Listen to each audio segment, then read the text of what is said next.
Hey, I am Shibomi from Per Lemon Leads, and in this video, I will be explaining cold email deliverability. So, I was doing my research on cold email deliverability, and I came across a breakdown from Felix Frank.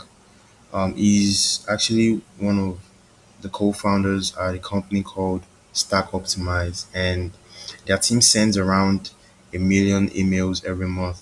So they actually understand what works in the system and what doesn't work. Um, so he explains that when it comes to deliverability, it comes down to two main pillars. One of them is the email copy, and the other one is the infrastructure copy. So if either of these is weak, like the email will most likely land in spams. So which means that people you are trying to reach will never even see the messages you're trying to pass out. Okay, so let me quickly walk through these pillars. So the first one is the copy. The copy obviously means like the way the email is written.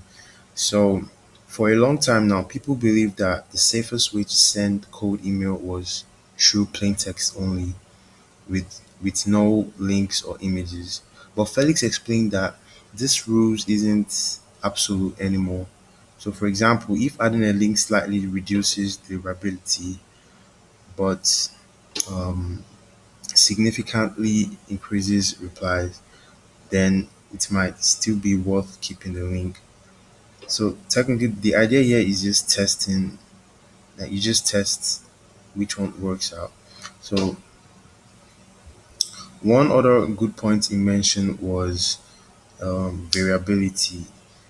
Yeah. So if you send 100 emails that are basically identical except for the person's name, so email providers like Google can detect that very quickly. So when that happens, the system start treating your email as spam. So instead of sending the exact same message to everybody, the strategy now is to create unique variations of emails for each lead. So yeah, some teams are even using AI tools to generate slightly different version of emails for each prospect. So yeah, going to the other one, which is infrastructure, the second pillar. This is basically the technical setup behind email outreach. So this includes things like, you know, the domain, inboxes, and sending limits. All right. So one thing Felix recommend is always having backup inboxes ready.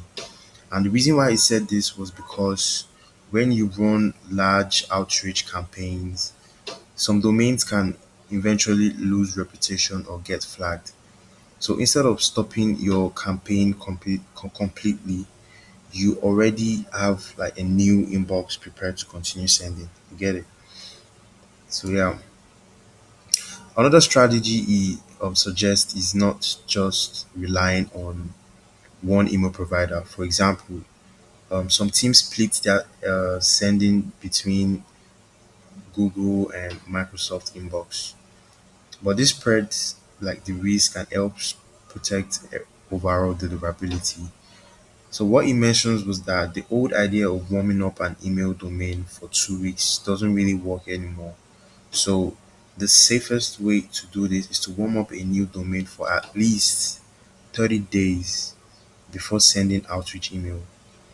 So like technically, yeah, if you rush the step, email provider may immediately treat your message as a suspicious type of message. So yeah, that is just basically the pillars of the cold email deliverability. And just for simple terms, it's really about building trust with email providers. And if your email looks human, your domain are LD, and your sending behavior looks natural as well, and your chance of landing in the inbox is going to increase a lot. So that's it for this video, and I hope you understand. See you in the next one.